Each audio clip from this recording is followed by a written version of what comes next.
Good evening. Welcome you all to the Bolívar Hall. We are delighted to have you here.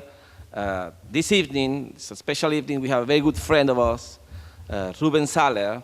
I met Ruben 7 or 8 years ago. Let me just let you know a bit of his background. Ruben is a PhD graduate from the University of Chicago, and his dissertation was Honor, Corruption, and Legitimacy, Liberal Projects in the Early Venezuelan Republic, 1821-1850. He's working at the present, at the moment, at the visiting professor at the University of Oregon in the US as well. He has many publications and conferences. Well, thank you. I do want to give a special thanks to Samuel for inviting me out here.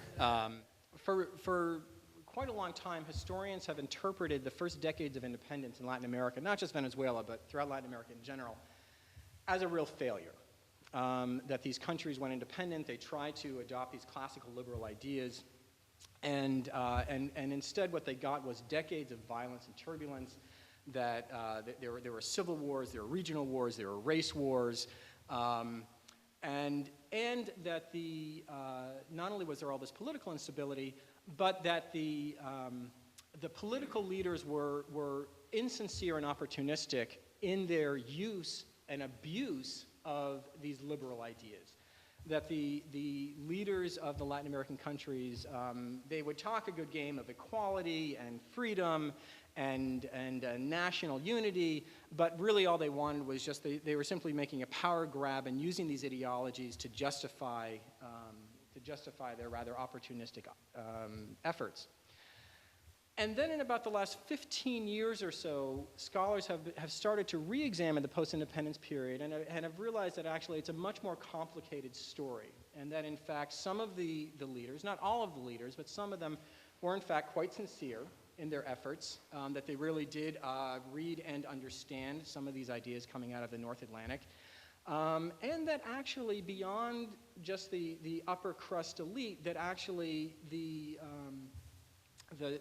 masses, the population, understood a lot of these ideas, grabbed onto them, and used them to good effect. You know, where black population, where the natives, where poor people and women, people who are sort of outside the spheres of power, actually quite effectively use some of these liberal ideas to their own ends. The focus of the judicial decision was never to enforce the letter of the law, rather it was to achieve justice, and justice being a combination of all these different considerations.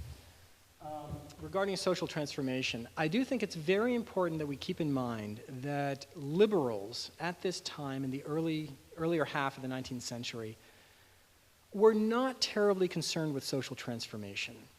Their idea was that, in fact, the government should not have a project of social, of meddling with society. That's exactly what they were fighting against, was an absolutist king who dictated religious and moral issues.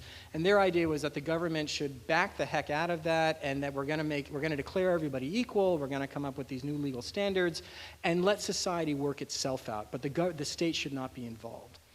And of course that's, that can be somewhat frustrating to us from a 20th or 21st century perspective, where we think that governments should tinker socially, right? We believe in public education. We think the government should spend enormous amounts of money to educate the masses. We think that public hospitals are a good thing.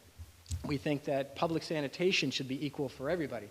But those are ideas that are really not in touch with the liberalism of that time. So I do think it's important to keep in mind that, there certainly were ideas for public education. That was a popular idea at the time, never got very far off the ground. But the critique that these folks were not socially minded is accurate, and in some way, and can become unfair, because a lot of them really didn't think they should be socially minded. Okay. Venezuela became one of the empire's most productive agricultural colonies. In fact, one of the most profitable colonies after Cuba at the end of the colonial period.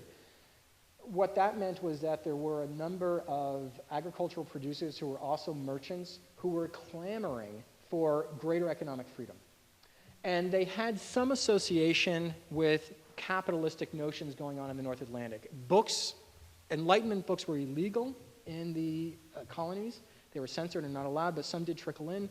And you will find by the 1790s some Venezuelan merchants who press for greater economic freedom based on notions of a right to property.